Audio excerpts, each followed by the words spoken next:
திருச்சிற்றம்பலம். என்னாருடைய சிவனையை போற்றி, எந்நாட்டவருக்கும் இறைவா போற்றி. அனைவருக்கும் வணக்கம்.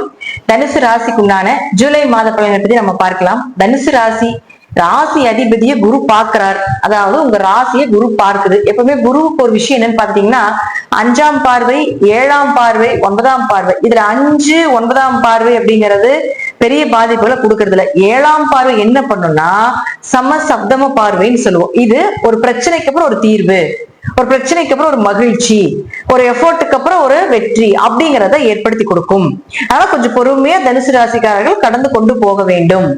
அடுத்தது பாருங்க, உங்களுக்கு ராசி அதிபதியும் 4ஆம் அதிபதி குருவாகி 7 இருக்கும்போது எப்படி இந்த வருடங்கள் உங்களுக்கு பண வரவு, வீடு மனை சொத்துக்கள், ஒரு இடமாற்றங்கள், திருமணம் சார்ந்த விஷயங்கள், இதெல்லாம் சக்சஸ் கொடுத்தே ஆகணும் அப்படிங்கிறது குருவுக்கு விதிக்கப்பட்ட ஒரு விதி. அடுத்தது சனி என்ன பண்றாரு அப்படின்னு பாத்துட்டீங்கன்னா 2, 3 குடையவர். இந்த மாதம் சனி பகவான் 13ஆம் தேதி வக்ரமாகிறார். அதுவும் நவம்பர் மாதம் 28ஆம் தேதி வரைக்கும். அப்போ இந்த 2, 3 குடையர் வக்ரம் ஆகிறார் அப்படின்னா உங்க ஜாதகத்துல சனி வக்ரமானு பாருங்க.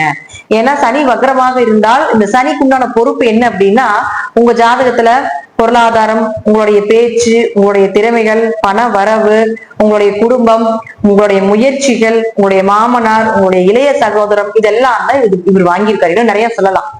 ஆனா இப்போ உங்க ஜாதகத்துல சனி வக்ரமாக இருந்தா இதெல்லாம் இப்ப நல்லபடியாக நடக்கும். இந்த விஷயங்கள் எல்லாமே உங்களுக்கு சாதகமாக இருக்கும்.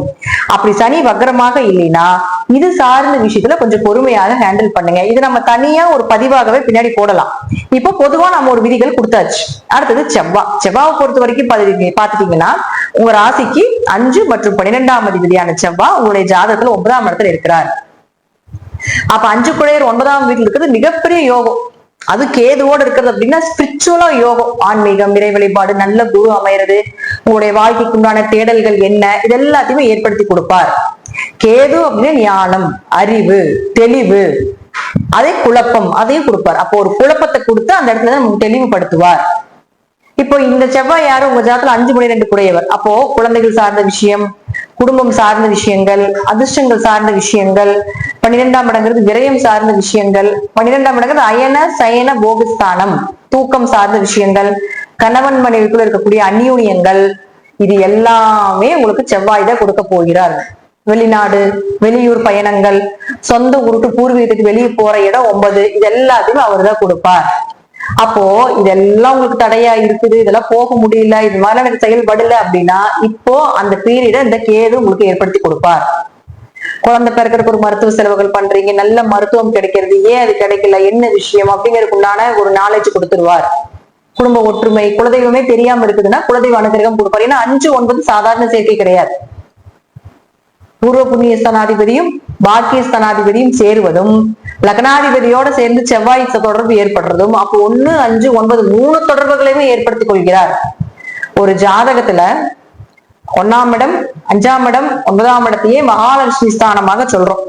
அப்ப இந்த மகாலட்சுமி ஸ்தானம் அப்படிங்கிறது ஒரு ஜாதகத்துல ஒரு இடமாவது வலுக்கணும், நல்லா இருக்கணும். 1ஆம் இடம், 5ஆம் இடம், 9ஆம் இடம், இது 3ல ஏதோ ஒரு இடமாவது நல்லா இருந்துட்டா இந்த பிறவில எப்படி அவர் ஜெயிச்சிருவார், ஏதோ ஒரு விஷயத்த அவங்க தேவையை பூர்த்தி பண்ணிக்குவார் அப்படின்னு எடுத்துக்கலாம் தேவைகளை. அதுவே 2 இடம் ஜெயிச்சதுன்னா ஓகே, மற்றவர்களுக்கு செய்யக்கூடிய ஒரு அமைப்பு எல்லாமே ஓகே, அவருக்கு குடும்பம் சார்ந்தது போக அது ஒரு நல்ல வாழ்க்கையை வாழ்றாருன்னு எடுத்துக்கலாம்.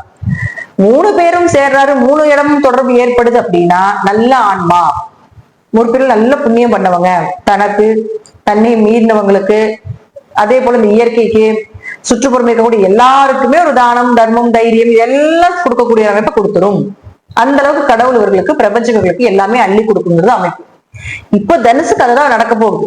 இப்போ லக்னாதிபதி பாக்குறார் உங்களுடைய தனுசு லக்னத்துக்கு எடுத்துக்கலாம், தனுசு ராசிக்கும் எடுத்துக்கலாம்.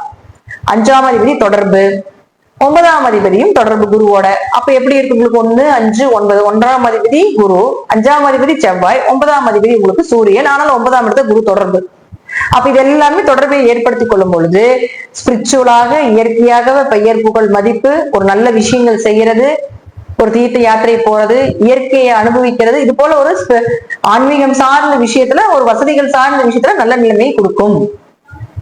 அடுத்தது உங்களுக்கு சுக்கிரனை பொறுத்த வரைக்கும் பாத்துட்டீங்கன்னா உங்களுடைய ராசிக்கு 6 மற்றும் 11ஆம் அதிபதியான சுக்கிரன் இயற்கையாகவே 6 6ல இருக்கிறார். 12ஆம் இடத்தை பார்க்கிறார்.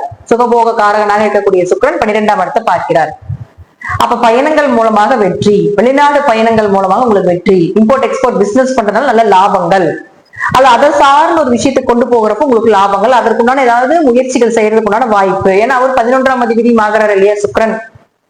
கடன் அடைக்கிறது, நல்ல மருத்துவர் தேர்ந்தெடுக்கிறது, நல்ல மருந்துகள் கொடுப்பது கிடைப்பது நமக்கு. 6னா வழக்கு, எப்பேற்பட்ட எதிரியா இருந்தாலும் இந்த டைம்ல நீங்க கேஸ் போட்டீங்கன்னா உங்க பக்கம் அது சாதகமாக வருவது. 6ஆம் இடம் அப்படிங்கிறது கடன், நோய், வழக்கு, கவர்மெண்ட் எக்ஸாம் எழுதுறது, இதெல்லாம் 6ஆம் இடம் தான். அப்ப அதெல்லாம் சக்சஸ் ஆகுறது, அதற்கான ப்ராசஸ் எல்லாம் நடக்கிறது, இதெல்லாமே ஏற்படுத்தி கொடுத்து விடுவார்.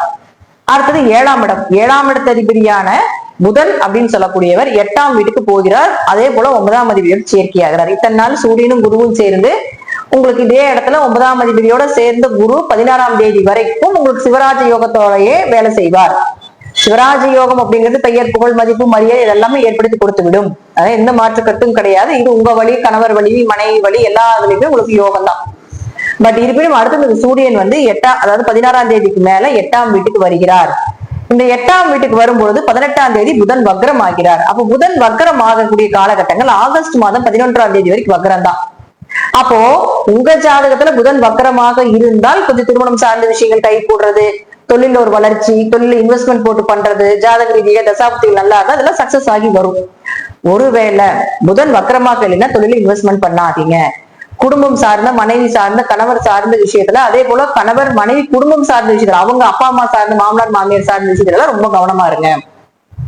ஏன்னா வக்ரம் ஆகுது அப்படின்னாலே கோபம், வேகம், அதீத பிடிவாத குணம் இதெல்லாம் கொடுத்துருவோம். அப்போ உங்களுடைய ஆப்போசிட்டா இருக்கக்கூடிய கணவனாக இருந்தாலும் மனைவியாக இருந்தாலும் இப்ப இந்த ஒரு மாசத்துக்கு கொஞ்சம் கோவப்படுறது, அதிக கொஞ்சம் உக்கரமா இருக்கிறது எல்லாம் ஏற்படுத்தி கொடுத்துரும். அப்ப அந்த விஷயத்துல நீங்க கொஞ்சம் கவனமாக இன்னும் செயல்படுத்த வேண்டும்.